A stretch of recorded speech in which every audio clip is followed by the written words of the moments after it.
morning, good afternoon, good evening. Zimbabwe is a failed state. This has got to be said again and again because the consequences of the country being a failed state are destroying the country. Millions of Zimbabweans, ordinary Zimbabweans, are living in abject poverty. Basic services such as supply of clean water, health care, education have been neglected.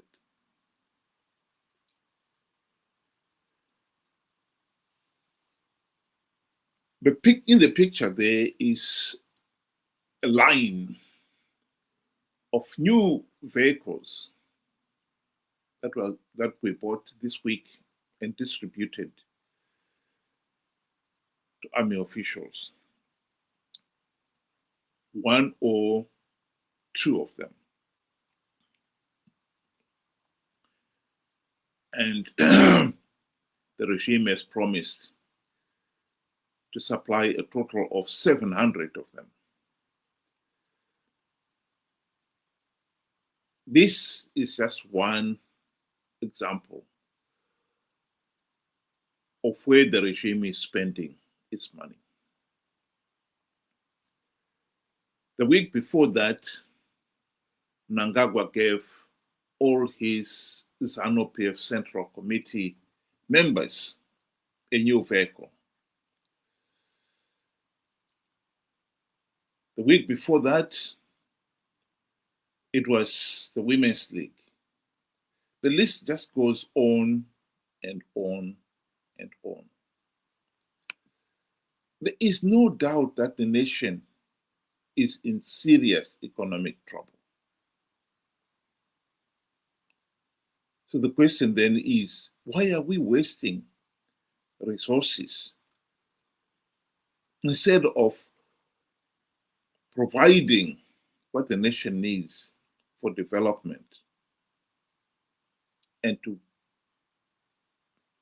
give people a better life? We are wasting it on corruption, buying votes, buying popularity. This has become the norm in Zimbabwe. And one expected that our church leaders would be looking at this and taking it seriously. The other day, a whole group of Vapositori were at State House. And one had hoped that those church leaders will take that opportunity to tell Mnangagwa to his face that there's got to be change, that the nation cannot carry on the way we are.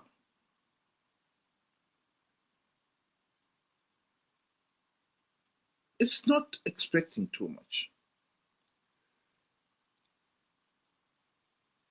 The church leaders are supposed to be following the examples of prophets like Samuel and Nathan in the Bible, who spoke truth to power.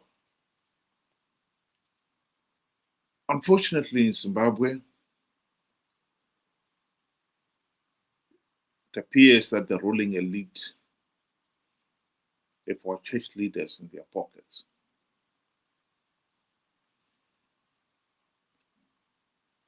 What did I expect these Vapositori to say to Mnangagwa? Well, I expected them to tell him in no uncertain terms that there's got to be change, that we cannot carry on with the things the way they are. I expected them to tell Mnangagwa to his face that the evil that men do lives after them. The good is often interred with their bones.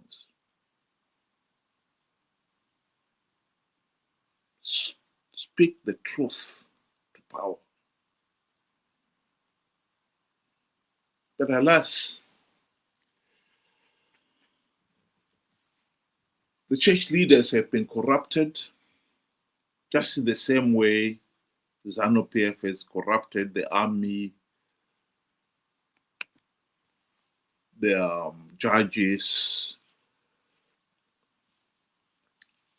opposition, you name it. And the church leaders were no exception. It is clear that Mnangagwa had them in his own pocket. Because what actually happened was that he gave them chicken in.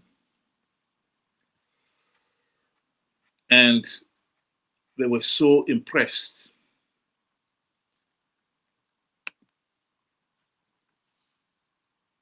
They were praising him to the high heavens.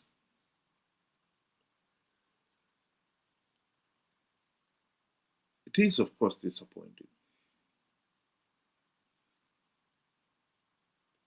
Where is the tradition of church leaders speaking the truth to power gone? The churches have become a hunting ground for both the Zanu PF and the opposition. They've all been queuing to impress the church leaders, and in return, the church leaders would tell their followers to vote for whoever. And this has been the norm in Zimbabwe.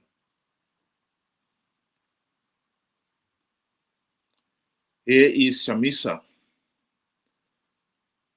doing his bit with the church leaders, joining in the dance.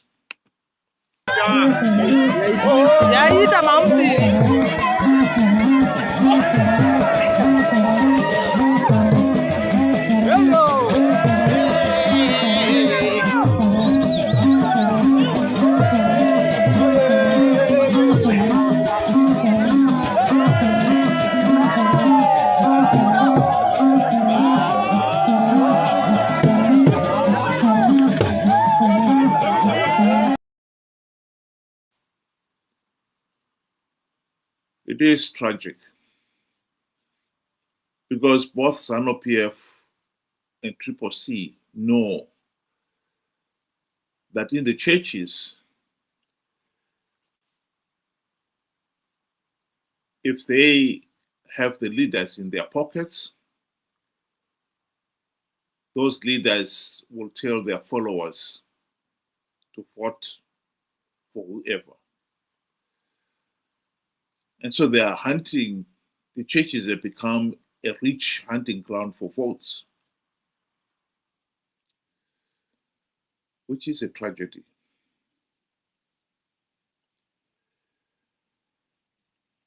Democracy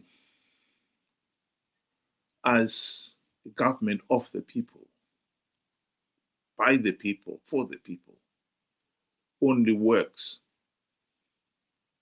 if the said people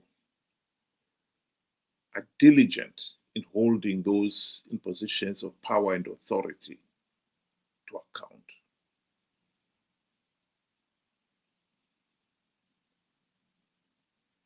If in this case here, we have the church leaders who know that their followers, and there are millions of them, who do whatever they tell them are easily conned with cars, and as in this case here, a piece of chicken, then it is a sad day for democracy. We can honestly say our aspiration for a democratic Zimbabwe is dead and buried.